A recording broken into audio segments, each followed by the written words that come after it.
morning, good afternoon, good evening. Hi, friends. Welcome to the first episode of GCPIT's The Great Leaders Show, powered by the Great Leaders Council, Global Alliance of Angel Investor and Venture Capital Networks, Global Founders Council for Sustainable Development, and Global Parliamentary Alliance for Sustainable Development.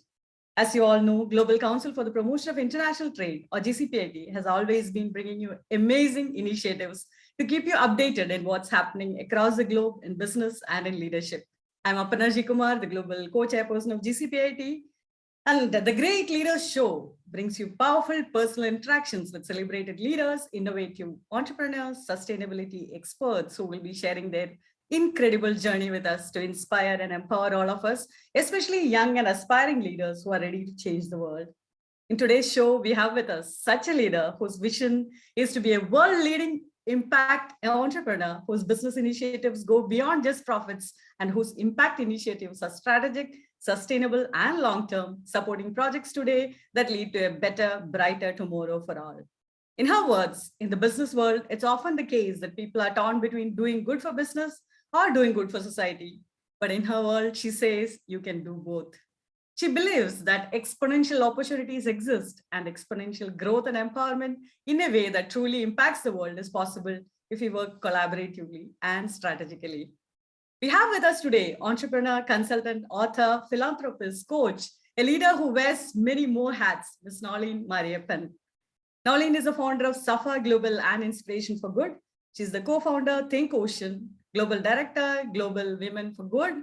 She is also the VP of Impact, Intelliqua, VP of Strategy and Impact, Solid Investments Group, Strategic Partner, World Innovation Alliance, co-founder, MedInfo Files, Judge and Expert Pool Mentor, Hult Prize, only to name a few. As a consultant, coach, and speaker, she aspires to change lives and transform businesses, making a meaningful difference far and wide. She's an author and impact leader with an extreme belief in giving back to the society. Noleen, that's an incredible journey you have here. Proud to have you on the show. Thanks for joining us today. Thank you so much. It's an honor to be here, and I'm excited to speak to you about a topic I love and that I can see that you are passionate about too. First of all, congratulations for being nominated for GCPIT's Global Women in Leadership Award 2022. How do you feel to be nominated among the top 100 global women leaders of 2022? It's a real honor to be nominated. I was quite surprised and just really, truly thankful to be recognized in that way. I believe that, there's always more that we can be doing. And I wake up every day just thinking about what I can do. So yes, it was very humbling to have been recognized for that. So thank you. Congratulations. And you have such an amazing journey already. And as I was going through your websites and profile, I felt really, really proud. And I have a lot of questions to ask, as I said. And I'm sure the young aspiring leaders have a lot to learn from your journey. With a background in organizational psychology, you started your career as a management and business development professional, right? Managing and coordinating complex, cross-functional, multi-million-dollar projects. And your focus has now changed to making a difference in business and society. I'm sure our viewers would like to hear how it all started. Can you share your childhood journey? I read that you were learning and reading as an initial escape from your circumstances, right? And I felt it would be really inspiring for our viewers, especially young girls. Would you like to share it with us? Yes, sure. So I grew up in South Africa. That's where I was born. And my family, of course, have Indian ancestry. So my great-grandparents were from India. And during the time that I was growing up, it was a period of apartheid in South Africa.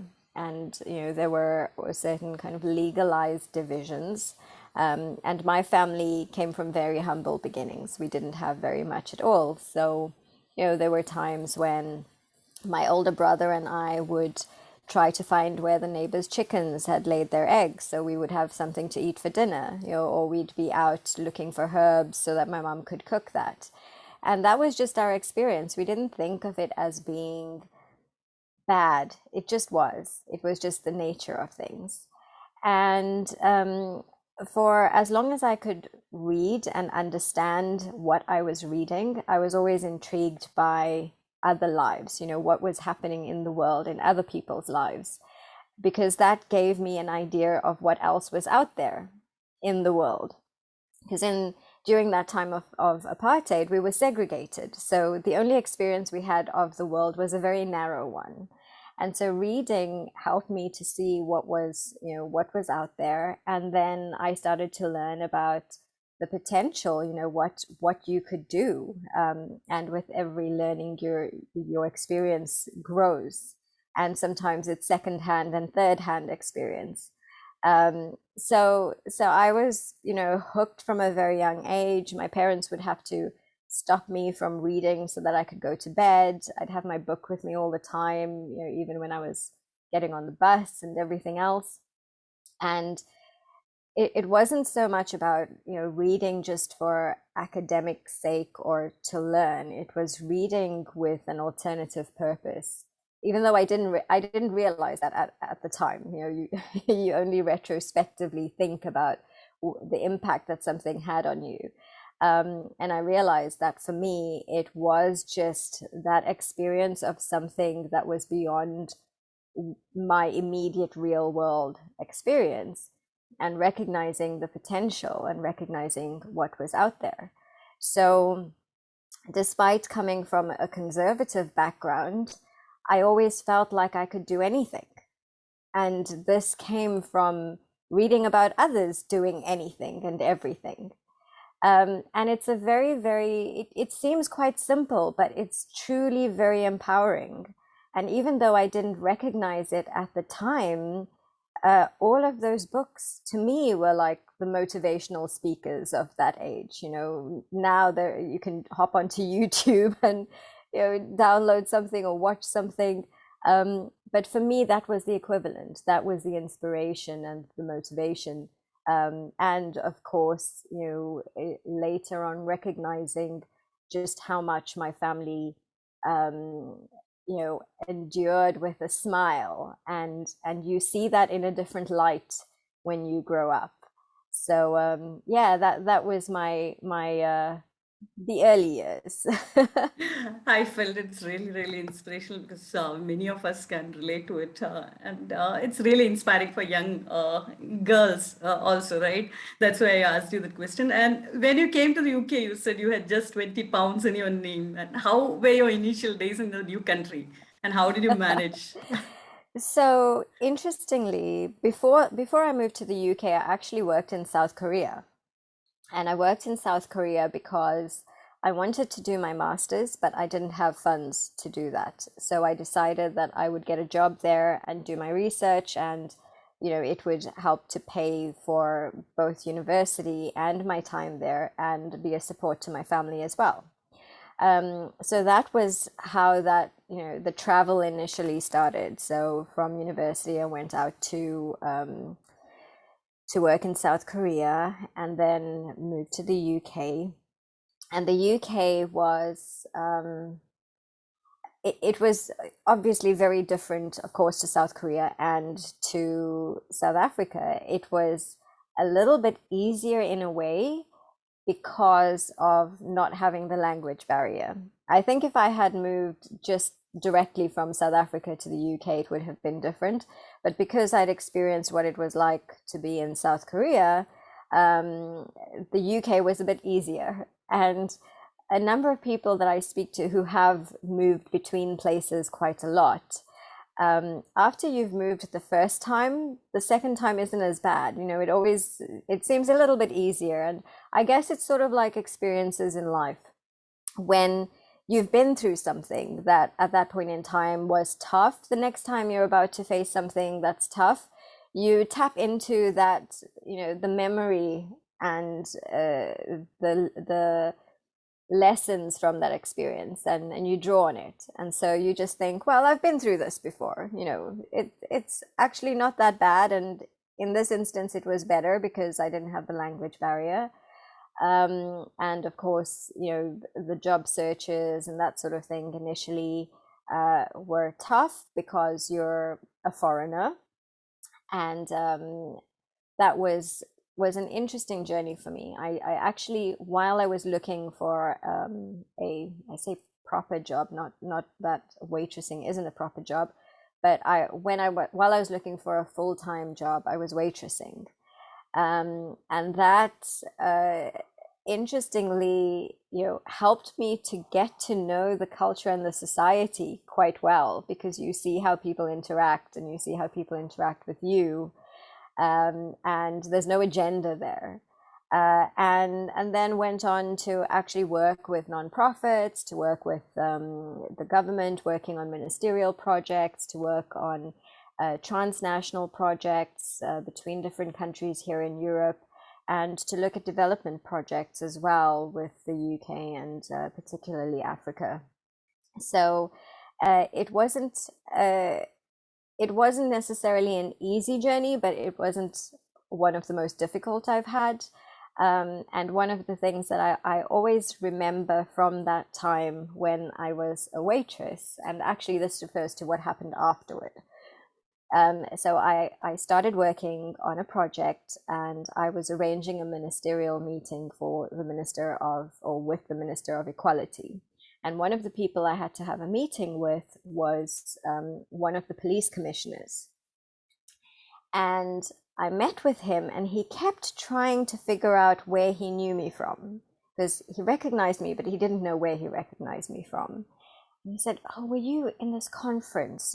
Did you come on this training that I did?" And he kept trying to place it. And eventually I said to him, you remember me because I was your waitress a lot of the time when you used to come in to the Olive Grove at lunchtime." And he looked at me, and he had this very confused look on his face, because here I was doing, organizing something at a very high level, talking through very strategic initiatives, looking at long-term plans for, not just a country, but looking at collaborations between countries. And I'm telling him that I was a waitress. So you could see that even though he initially didn't say anything, in his mind, it just, he was trying to make peace with these two things that he had in his head, which were on opposite ends of the spectrum. And at the end of the meeting, he said to me, "You're very smart for a waitress." And that's what stuck in his head. And for me, I always go back to it and never take offense at these types of things, because everyone's views and what they say and what they talk about is based on their own personal experience and their view of the world and how they interact with the world. So he didn't mean anything by that. In his world, a waitress isn't some high level job, but in my world, it was very much that you do what you need to in the time that you have to achieve what you want to. And at that point in time, I needed to earn, and waitressing was one of the ways of doing that. So yeah, that's a little side story about my initial time here. That was an amazing story. When I read in the website, I really wanted to share it with the viewers. It's really, really inspiring. So how did you move on to entrepreneurship and then decide to move on to making a difference in the society? Was this a gradual transition or a sudden decision? It was a decision. I'd always had an interest in business. So organizational psychology, wanting to support other businesses. Even the projects that I worked on were looking at supporting businesses as well. So regeneration of local economies and that sort of thing. And I was helping so many businesses. And at the time, I felt like a bit of a fraud, because I was helping them with strategies to develop and grow and implement. But I personally had not done any of those things. So I was teaching them what I theoretically had learned and what I kept learning from other people. So I decided that I would put together these learnings, and I would essentially implement in a business that I was going to set up. So I was still working full time, and I decided that the easiest way to pull that off was to work on an online business. And so I did that, and I launched a marketplace. And I was also very fortunate that the timing was right for what I had decided to do. So I worked on it.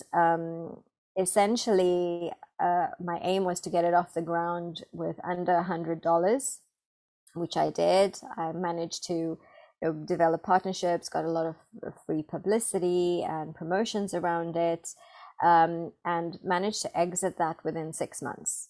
So when I did that, I then started looking at other business opportunities, and invested in a couple in South Africa, and then made some very bad choices. So it wasn't all smooth sailing and everything just kept going well. It actually, it was a horrible, horrible turn, and I lost practically everything overnight. And that hits pretty hard. And I know a lot of people say, when you've come from very little, if you're at that point again, you know what it's like, and so it's not that bad. But actually it is, because then you know what the difference is. You know what it is possible to achieve with more. You know what, the bigger dreams you had for the difference you wanted to make, and then suddenly you've taken not one or two, but 100 steps backward.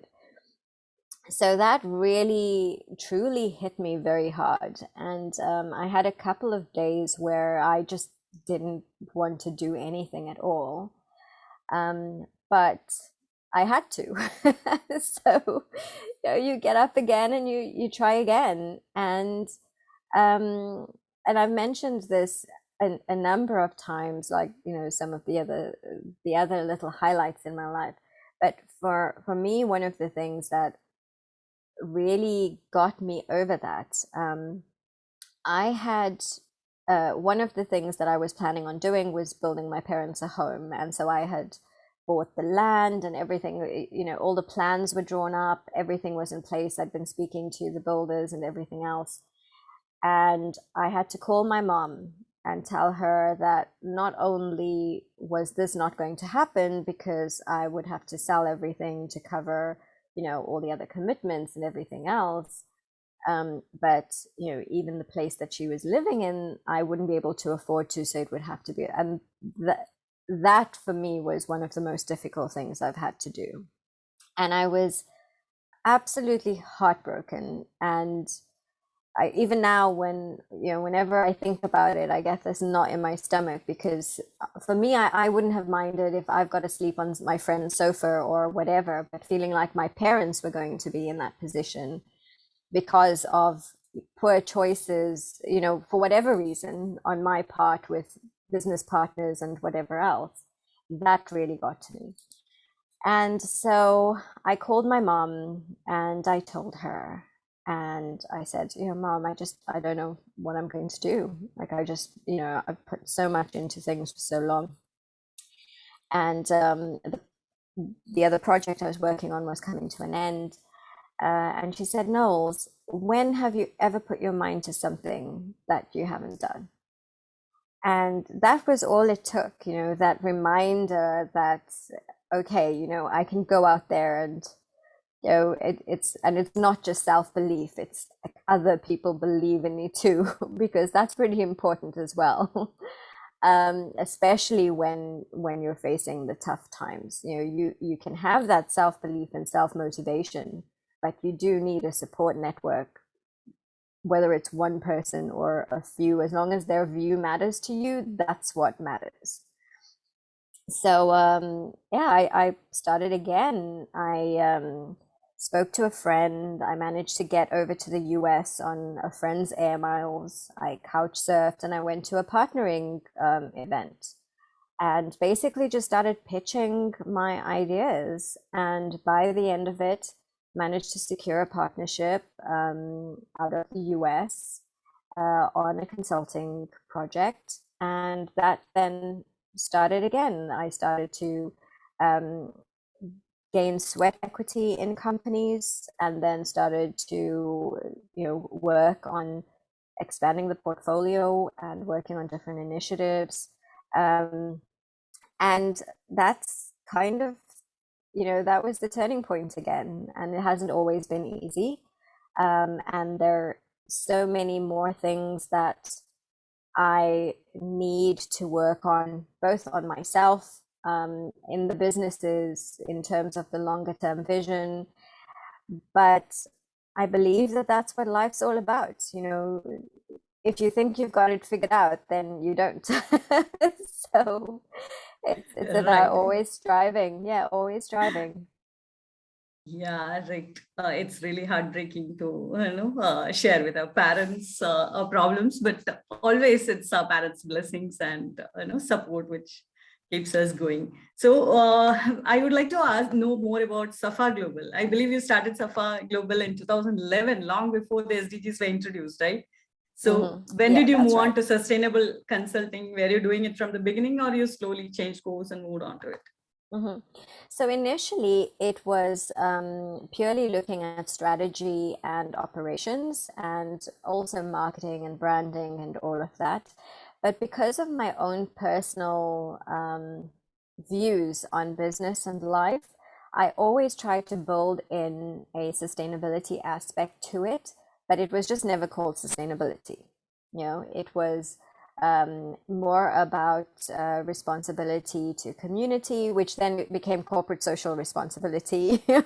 So it was looking at how, and also looking at how businesses could leverage the good that they were doing to do better business and to do more business.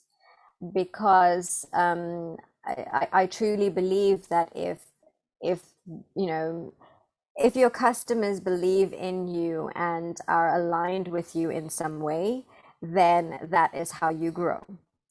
Um, it's been interesting to see how this has all developed over the last few years, because it's gone from, being something which was implemented and then implemented through CSR, to being something which is now mandated, which you can't turn anywhere without seeing ESG and CSR and sustainability, and everyone is onto the sustainable development goals. And of course, you've heard about greenwashing, and every company now apparently wants to change the world, right? So, so it's been an interesting transition, but for us, we still very much remain core in our focus. It's not just about ESGs, it's also about real impact, and working with businesses to look at what is the real impact of what they're doing, how do they leverage that? Because there's also a number of businesses who are green hushing. I heard this actually through a green marketer, so someone who focuses specifically on helping businesses to tell their sustainability story, Carolyn Eistrop. And she was talking about green hushing, where there are a lot of businesses that are doing good things, but they don't talk about them. And it's for a number of reasons. Sometimes it's because it's just what they do, so they don't feel like they need to talk about what they just generally do. Or they feel like they'll be attacked if they talk about what they do and it isn't perfect. If they're just on this journey and everything's not in order, and they'll come under criticism for that. So for us, it's really about supporting businesses to be able to start that journey and to implement in a way that's feasible for them, because not everyone can do everything. It's not perfect. It's never going to be perfect. And not all businesses have all of the resource to be able to do everything. So it's what is feasible within the resources of the business, what is also aligned with what that business is doing, so that it makes sense that the sustainability initiatives that they're embarking on is right for them and makes sense within their environment. And also, helping them to set on that path where there's just continuous improvement and they've got a plan for that and it's embedded into practice. And there's also a way of embedding in ways of monitoring and managing the impact, because that's a lot of what doesn't happen. You get the ESG reporting and that's great, but we really have to be looking at things in a more long-term way. But yeah, so that's a little bit about Safa Global and what we do. Yeah, I really love the taglines like achieve your sustainability goals alongside your profit and growth objectives, making sustainable, attainable, and maintainable. I feel this will surely make businesses feel inspired to work towards sustainability. But what do you feel? Is it easy or is it difficult to inspire new companies to move on or old companies to move on towards a sustainable model? I think businesses now feel like they have to, so it's no longer about inspiring them or motivating them.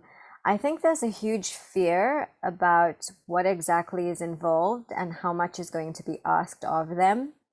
And a lot of the reason that companies don't start to engage in this process is because they're scared that it's going to become, one more job that somebody is going to have to do that's not part of their existing role, or that more people are going to have to do that, where they've already got a job to do. So there is that reluctance, and that's a difficulty to penetrate. But the larger companies are investing in this. And what SMEs need to realize and startups need to realize is that if they don't start to engage with this, then they're going to be left behind, because funding is turning into impact funding. Most funding initiatives now have some sort of ESG criteria attached to them. And a lot of that is because of financial reporting as well. That's, there are different mandates and requirements that are coming into play. And of course, everyone's talking about climate change. And the other thing to point out is that, sustainability is about more than the climate. It's about people too. It's about people and planet. And when we're looking at people, or a planet, they are interlinked. It's impossible to address issues around the one without an impact of the other. If someone is, has no money, has no food, and they've got to help their family survive, putting food on the table is a priority. They don't care if 2 meters down the road there's a waste dump. Or they might care, but they care less than whether there's food on the table or not. So, and in addressing issues of humanity and getting people to the point where their lives are comfortable enough and the basic needs are met, so that they can start to look beyond and start to support initiatives that are more focused on planet, this is when we're going to start to see the changes and the difference. Or else we're going to have initiatives that are focusing on planet and at the same time, constantly going in the other direction, because you haven't actually gotten a mass of people to the point where they're living comfortable enough lives that they can contribute to a movement toward more positive planetary measures. Can you tell us about Inspiration for Good? How do you support nonprofits through this initiative which you have founded? Okay, so Inspiration for Good is really a mechanism for us to fundraise through different types of projects. And these projects are a mixture of nonprofit and for-profit. So, for example, we develop apps. One of the apps that will be coming onto market soon is called Success in 4. And it's about developing 4 habits that help people to just achieve success, whatever that success might mean to them. So the first is around inspiration, and it's quotes around different areas of life, like financial wellness, emotional wellness, physical wellness, and that sort of thing. The other is a daily journal, which looks at, what are your action lists for the day, what is your daily gratitude, and that sort of thing, and a monthly review section where you can review your hurdles and your challenges and what you need to pivot on, and a vision board section where you can upload images that are inspiring for you. So that, for example, is one of the mechanisms that, it's linked to certain aspects like well-being and success and development. But the aim is really to appeal to a larger audience so that it can generate income, and then that those funds support nonprofit initiatives. The same for an app called Safer Ways, which is about offering comprehensive support for those who are in unsafe situations. So we're looking at developing, we've already got a number of nonprofit partners who already work in the area, so that people can contact them and get support quite quickly. They can also report incidents and be able to join forums and look at ways of actually accessing resources in a way that's quite comprehensive and easy to get to. And that as well, there's an option for projects that are related to be able to advertise some of the facilities that they offer and the services that they offer, and funds then go to nonprofit initiatives that are linked with it. And of course, a percentage of my consulting that I do to support nonprofit initiatives. So a percentage of profits goes toward impact as well. A lot of amazing things on the website. I was about to ask about Safer Ways. And you have also co-founded Think Ocean, right? Which is committed to ending the plastic pollution crisis. What are the activities of Think Ocean, and do you think we need to do more collaborative actions towards achieving SDG 14, life below water? Absolutely. So Think Ocean is something that I recently became a part of. The main founder, Hugo, he was actually involved in this for many years and started off with looking at whale sanctuaries and setting up whale sanctuaries. And protecting life in the ocean was very dear to his heart. And he started to recognize that a lot of the threat actually came from on land. So the aim is to a great degree to stop the pollution from ever entering the oceans. So some of the things that we're working on, there are a number of cleanups that get organized, so volunteers supporting cleanup activities. On a more strategic level, we will be deploying a device into a river and tracking the data that it collects and mapping the plastic pollution journey. A number of schools will be involved in that, and a number of organizations and councils as well. And that data is going to be really useful for us. We're also looking at what we call stop at source technology, which is deployed in rivers, runs completely off renewable energy, is safe for aquatic life, but it collects the debris that is in the river. So it actually serves as recycling points, but also education points. And that can be deployed, if there were, I believe, about 6 deployed across the UK, for example, it could prevent over 90% of the plastic from reaching the ocean. So, that would be pretty significant. And then on the fund side, we're actually together with our partners or partner sponsors, Hoob, we will be launching a fashion range, clothing range during London Fashion Week in September, which, and the fabric is made out of a percentage of recycled plastic. So it's recycled polyester. And that will be launching during London Fashion Week. We've got some incredible designers working with us, and it's very exciting. We're really looking forward to actually being able to share that with the world. It's all water themed, for open water swimmers and that sort of thing, but it's more kind of athleisure, casual wear. That's really amazing, really exciting to know that. And I have a lot of questions. That's why I'm asking questions. And you are the global director for Global Women for Good, right? Which aims for transformation through collaborative action, you say, and is supported by 14 first and former first ladies. What are the activities of Global Women for Good? So Global Women for Good, we started this, it actually came from an event where there were a number of first ladies that were speaking, and there are always such great initiatives, and people talk about things that they're doing, and there's so much inspiration and the energy and the buzz, but then everyone leaves and then nothing happens. So my aim for Global Women for Good was to actually, work from this network and work toward lessons learned and projects that are running in different places, between different locations, or even from a single location, and us being able to scale initiatives through collaboration.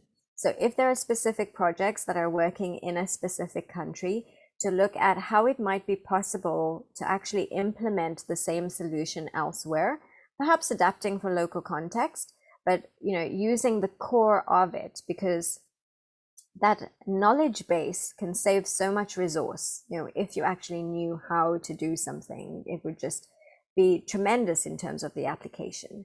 And as an example, one of the ladies at that time that I was speaking to, she had a blockchain project. She was based in Dubai. She had a blockchain project which was she had in rural areas of Pakistan, where she was using blockchain to help women who are unbanked to be able to trade animals. And she said, the women don't care about the technology that's behind it. They just care that somebody who they trust has helped them set it up, and that they can go to their local shop and get their money. Now, that's a model that can work in so many other places in the world, and it's about learning from activities like those and being able to implement in different places. So as part of Global Women for Good, we have Ambassadors for Good. We'll be sharing more on that, and sharing about the women who are working in these areas around specific SDGs, and looking at how we can then develop collaborations between places and countries to be able to scale solutions. It's amazing, amazing. Really inspiring. You have achieved so much, and I'm sure there is a lot more to do. How do you balance your work and life responsibilities? I read that you have authored a book on time management as well. And something unique that I read is that you take time out with others in your professional circle, which helps you manage your time better. Can you tell us a Yeah. little more about it? Yeah, so I suffered from an imbalance for a long time. And even now, I sort of flit between, and there are obviously times, and when you're working to specific priorities, there are things that you need to be aware of, and sometimes you can't help but do more work than you should be doing. But what really helped me was actually scheduling in time out.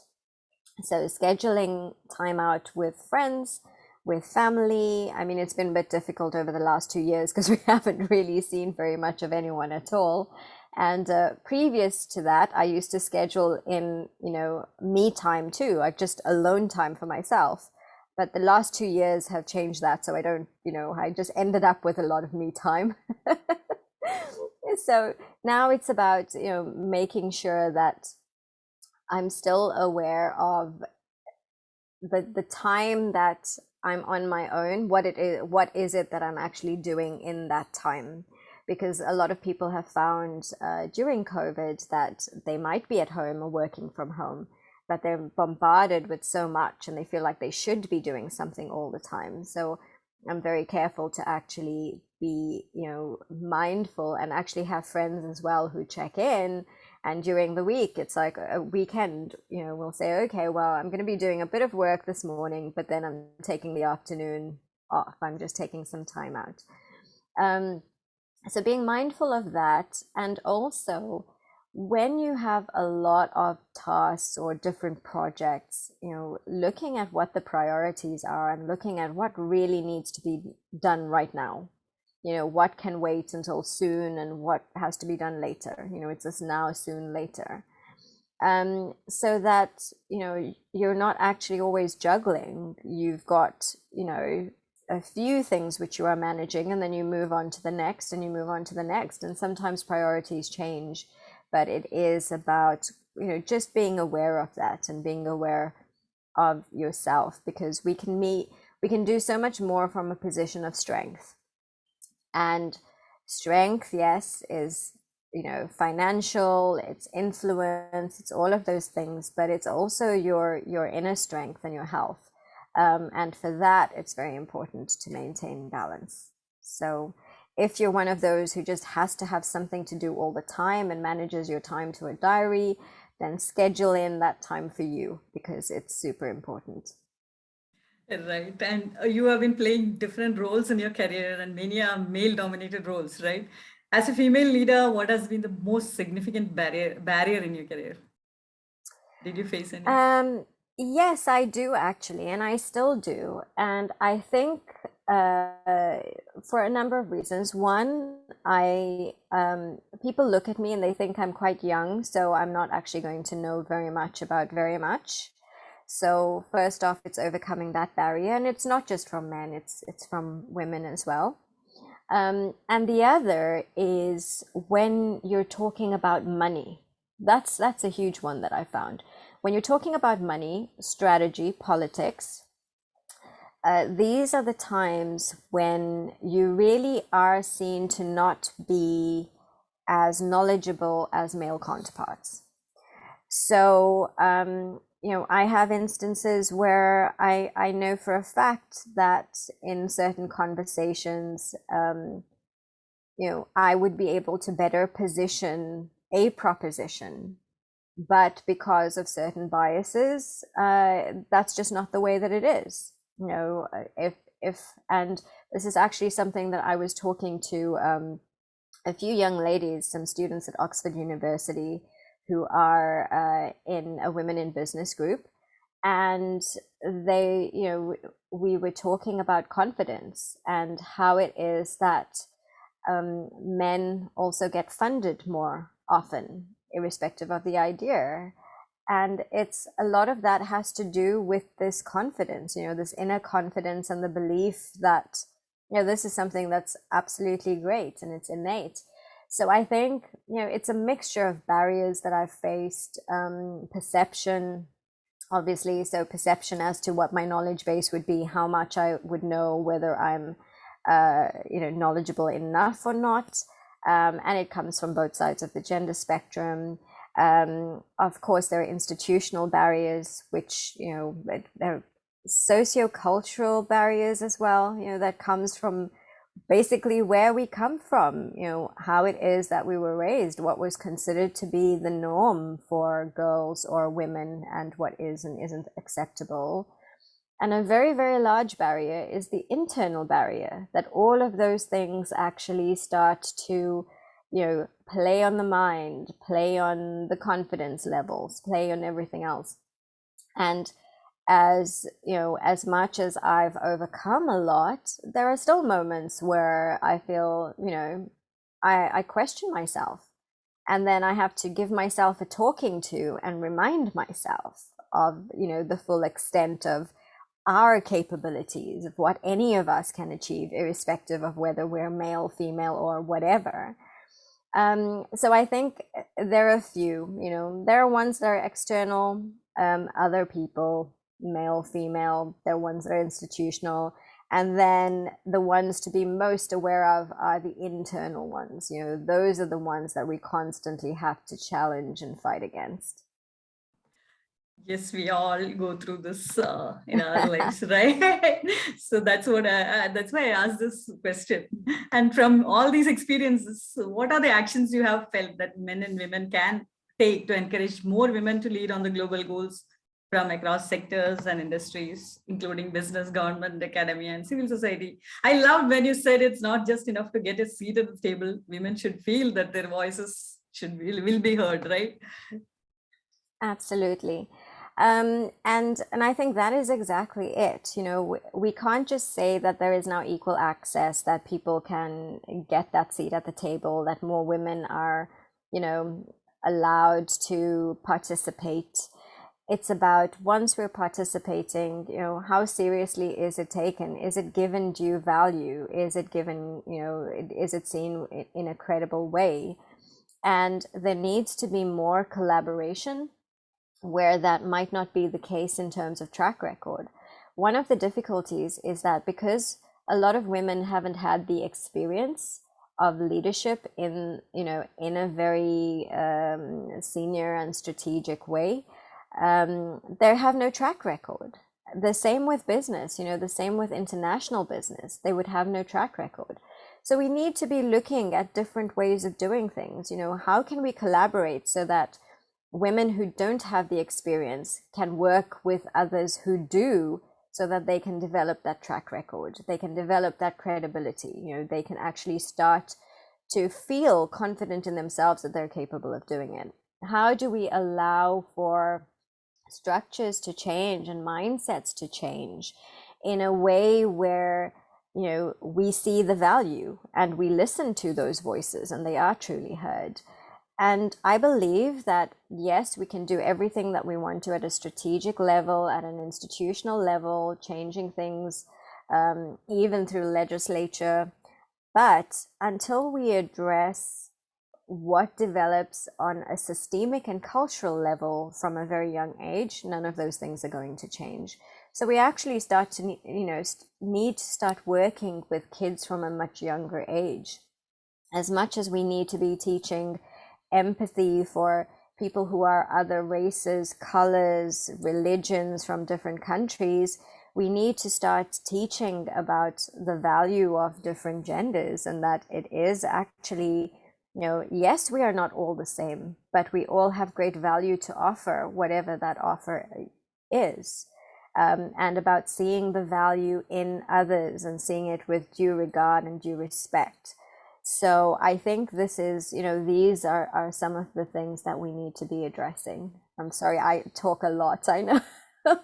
I know, even I have a lot of questions to ask, a lot to learn from you. That's why I just, I didn't look at the time also. So what advice would you like to give to the next generation of female leaders? We'll wind up with one more question. Yeah, no problem at all. I would say, if you are inspired to do something and you feel that this is a pathway for you and you have this drive to do more, then you find the way to get there. Find the networks, find the partnerships that are going to support you. Align with projects that are actually going to be able to help you to move in that direction. And start to build your profile around what it is that you actually want to achieve. Speak about it, share more.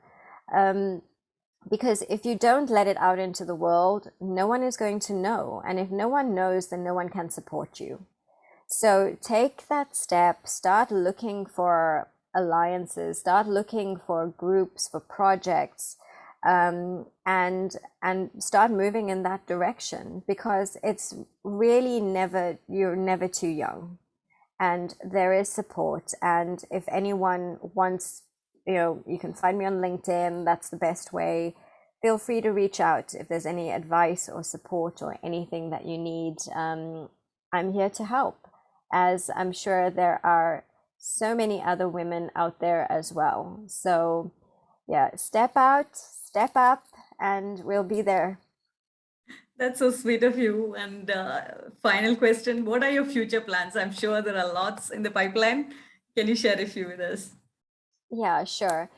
So working on the Think Ocean initiative, also working with a lovely lady out of the US, Carla Philo, and we're looking at developing a platform which aims to support more people into emerging tech by decreasing the digital divide and allowing for more people to benefit from, this whole new trend of technology, because it is going to become one of these factors which is going to disengage and increase the gap, not just digitally, but in terms of wealth and in terms of access too. There's a very small group of people who are digitally included in emerging tech at the moment. Everyone hears about blockchain and NFTs and the metaverse and everything else, and most people don't have a clue as to how to access it, or where to start. So it's how do we do that, but how do we do that to be able to support impact?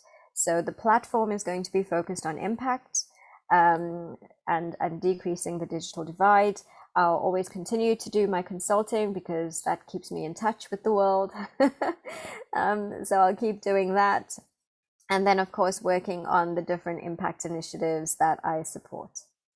The platform is called Impactoverse, and I'll be sharing more on my LinkedIn as and when it develops and as it's ready to go out there. And anyone who's interested, so we're looking at supporting nonprofits, we're looking at supporting social impact enterprises, helping to get projects that are offline online to be able to support local communities. There's so much potential. So we're excited about that. That was amazing, amazing journey, ma'am, and it was amazing listening to you, Noleen. Congratulations once again for all the incredible work you have been doing, and wish you all the best for all your future missions. Thank you so much for joining us today. Thank you so much for having me. It's been an absolute pleasure.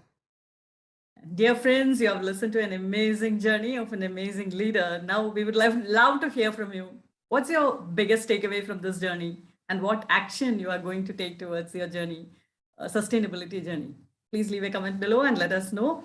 We'll be back soon with another great leader, and GCPIT is the Great Leader Show. Thank you so much for watching. Until we meet again, this is Aparna Kumar signing off. Stay safe. Take care. Bye-bye.